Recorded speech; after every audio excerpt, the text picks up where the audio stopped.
The first day of senior year, and Shorty, she's the main character, can't get into any of the guys that she's been dating. But as student council president, she has to show around the new girl, Christy. And they start to get closer to each other, and Shorty begins to develop a crush on her. She tells her best friend about this crush, but her ex-boyfriend, who's super bitter about the way they broke up, overhears the entire conversation and starts to blackmail her that he's going to out her to her parents and the school. So Shorty has to overcome this blackmail scheme to get her dream girl, Christy. So today I'm going to read an excerpt from this. It's in near the beginning of the novel where Shorty just had a first date with this new guy she's been dating, Zach. And afterwards, it's still not great. And so she's confiding in Christy, the new girl, about this.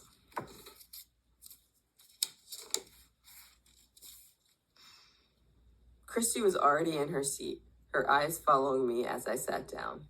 I went to turn on my iPad when I heard, "So how was the movie?" I sighed. I really didn't feel like reliving last night. You were right. We didn't watch it. I turned around to glare at Christy.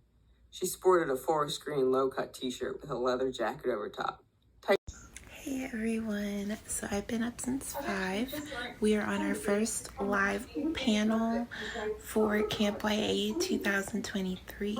I've been learning so much about how authors come up with their ideas for retellings and everything, and it's just been an amazing experience. I'll do my best to keep you updated throughout the rest of the day, and if not, then I'll check in with you tomorrow morning. I'm gonna go back to watching the rest of this panel because then I'll have to start getting ready to go to work. Bye everyone. Fantasy, young adult or new adult fantasy, inspired both by urban locations, so I like urban fantasy, or mythological fantasy, also inspired by myths of different countries and bringing a bit of European heritage back to life in Ukraine. Okay, that's very exciting. And Anastasia, you? Hi everyone, I'm so happy to take part in this great festival. I'm also from Lviv. I was born here and I'm still living here, and I also have the greatest love for this city. I'm also a Ukrainian writer, book reviewer, Insta blogger, and copywriter. I'm writing texts for different websites as my major work. I love writing in different genres and for different time ages. And my first novel was written in 2013, but it took for me 3 years until this novel won the first prize in the literary contest named The Coronation of the World. It's Ukrainian international contest. And it also, the name of this novel is The Snowstorm, and you can see the book cover of it on our poster. Yeah, and you're both contest winners from what I've read, so you both have won awards. When I was trying to source writers, I turned to, I've been to Lviv. I've done book signings in Lviv. For anyone who doesn't know, it's a gorgeous city not too far from Poland in Ukraine. Correct me if I say anything wrong. It is a city obsessed with coffee, absolutely obsessed, coffee on every corner. And it has very fairy tale-esque aesthetics to it. So everyone should definitely visit if they get the opportunity. At some point, it's a very good city for books, coffee, and writing, I would say. So you've told us a little bit about the genres in which you write. We know that you write YA. You were both heavily recommended by book bloggers. So when I was sourcing writers, I was like, I should just ask book bloggers because they know what's happening. And both of your names, came up from a few Ukrainian book bloggers. So it's like, these are our guests, obviously, because if a name comes up more than once. So with that said, you're both in Lviv. What does a typical writing day look like for both of you? Anastasia. Okay.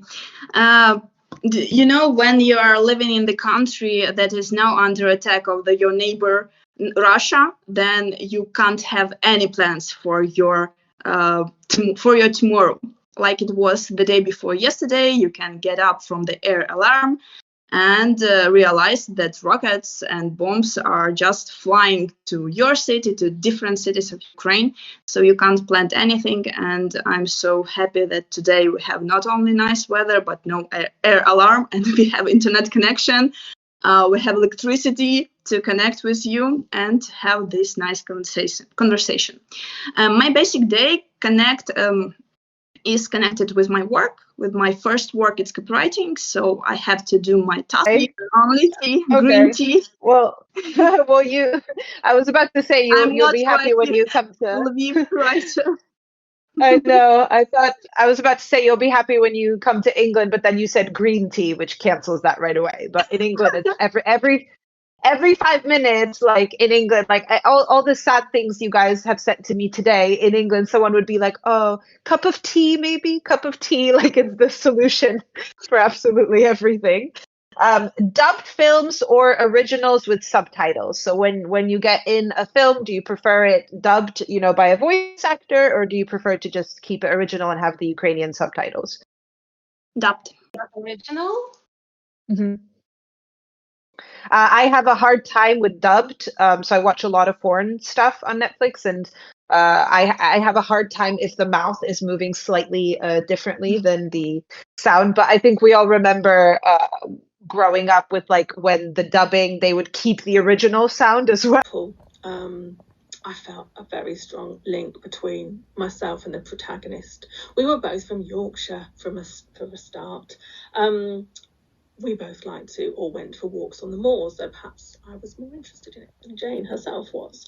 Jane knows that she's not considered conventionally attractive, and she often felt hemmed in by the world that she lived in and wanted something more, and wanted to live beyond the parameters of the gardens that she found herself in or the valleys that she was living in. And I certainly felt that growing up in Leeds, that there was that sense that there was a world out there that I wanted to live in and embrace. And so Jane for me was a voice for those feelings in a way that I'd not read before. And many people are drawn to rewriting Jane Eyre, and I was looking at this a couple of years ago and came across steampunk versions of Jane Eyre, futuristic Jane Eyre, science fiction's Jane Eyre. So clearly I am far from being alone in feeling that connection. And the work of Charlotte Bronte has been updated and retold in lots of powerful and different ways. So if you are thinking about doing a retelling of a particular story, do check out what has been done already and making sure you are doing something new.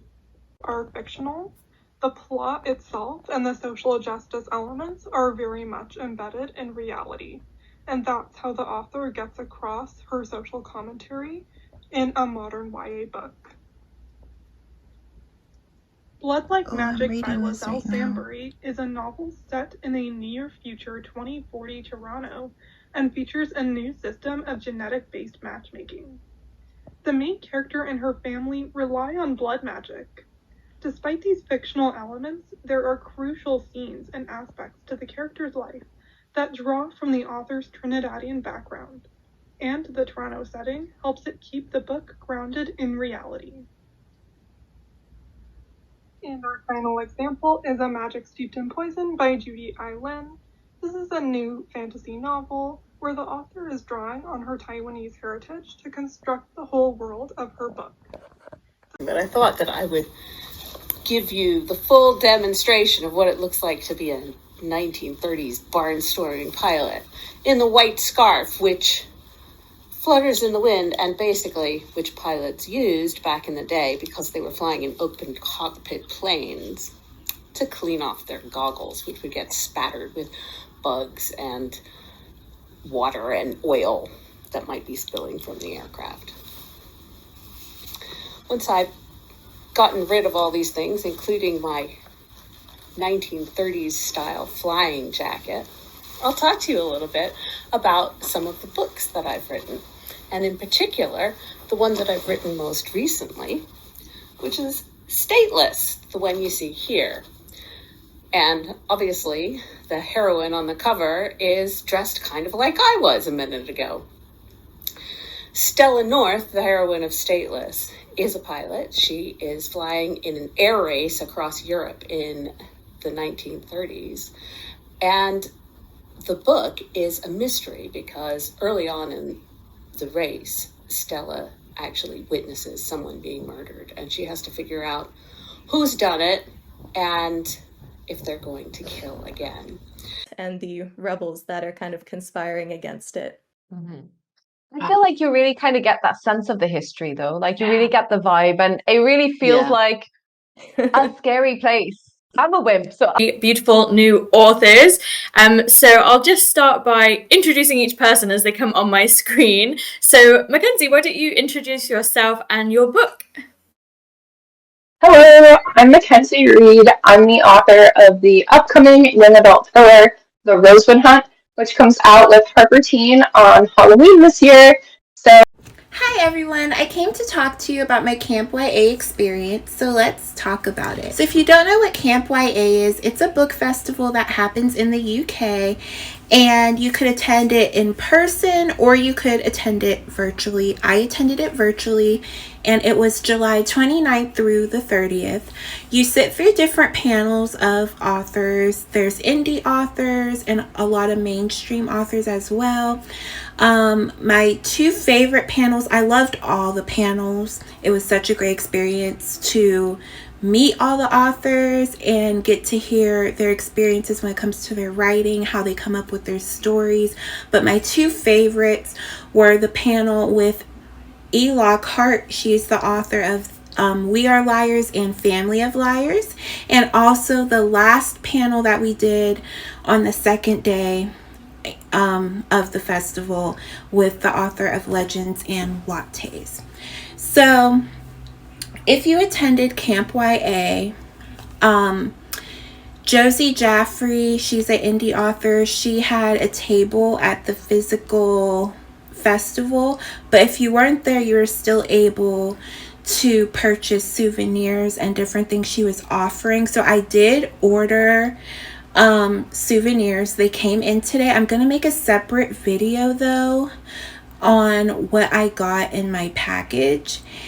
But if you attended Camp YA, as I was saying, you could go on and get this free book. It's called Indie YA Bites Fantasy Stories with Teeth. And the authors that are included in this book are Addie Hart, Lila Gwen, Josie Jaffrey, who I just was telling you about with the table there, Gemma Church, Claudie Arsenault, Charlotte L. Oakeby, Alice James, Rebecca Crunden, and Laura Jane McLaughlin. So I haven't gotten into this book yet. I am going to be reading it though. And I'm so excited too, because then I'll have new indie authors that I could support. It's really important to support our indie authors. So I'm gonna wrap this video up. Like I said, I really enjoyed my experience at Camp YA. I was part of the Team Ren. You had Discord, and we had a little camp chat, and then you got split into different teams. You took a quiz to find out what team you were in, and I was in Team Ren. So if they have it next year, I will definitely be attending again virtually. I hope you guys have a great day, and go to part 2 to see what I got in my package. Bye! Hi everyone, so like I said, I got book mail today. If you didn't see part 1 of me talking about my Camp YA experience, go back to that video. And also, I didn't get to say this in my last video, but if you want to see more about what I did with Camp YA, I do have 2 or 3 videos. I vlogged my experience of those 2 days of the festival, so check those out. But now we're going to get into what I got from Josie Jaffrey. So when I first opened the envelope, by the way, you're getting my real reaction because I just opened it with you guys. So you get this plaque. It says, "Vampires are back." And then on the back, she wrote a personal message to me. She said, "Brooke, thank you on ordering your Camp YA freebie pack. I hope you enjoy. Josie." And then the next thing that I got was this double-sided sampler, and there's some goodies inside, so let's see what else I got. So when you open the sampler, I got this pamphlet. It says Josie Jaffrey, writer of Lost Worlds, Irresistible Romance, Ruthless Villains, and Blood-Sucking Heroes. And then there's one of her characters. And then it just shows you her different stories. 2 of them are included in the double-sided sampler. So I got The Wolf in the Water. It's just a sample of the book, and then when you flip it, I have The Gilded King, and it's a sample of that. But let's see what else is in it. So next I got these different character cards. So this is Lucas. This is Julia. And then this is Rufus, and they are characters from the Sovereign trilogy, which obviously I'm so intrigued by these characters. I'm actually gonna probably order the trilogy and read it because these look so amazing. I love it. Okay, moving on. Next I got these 2 plaques. So this is from The Wolf in the Water, so it's just the wolf. And then this is the same one that she signed for me, and it's talking about The Gilded King, which I have a sample of, and the Silver Rain trilogy. Next I got this double-sided ruler. This is for the Wolf of the Water book, and then the other side is The Gilded King. Next I got 15% off my next order from her. And then this is just a postcard to scan the back to get your Camp YA Indie Bite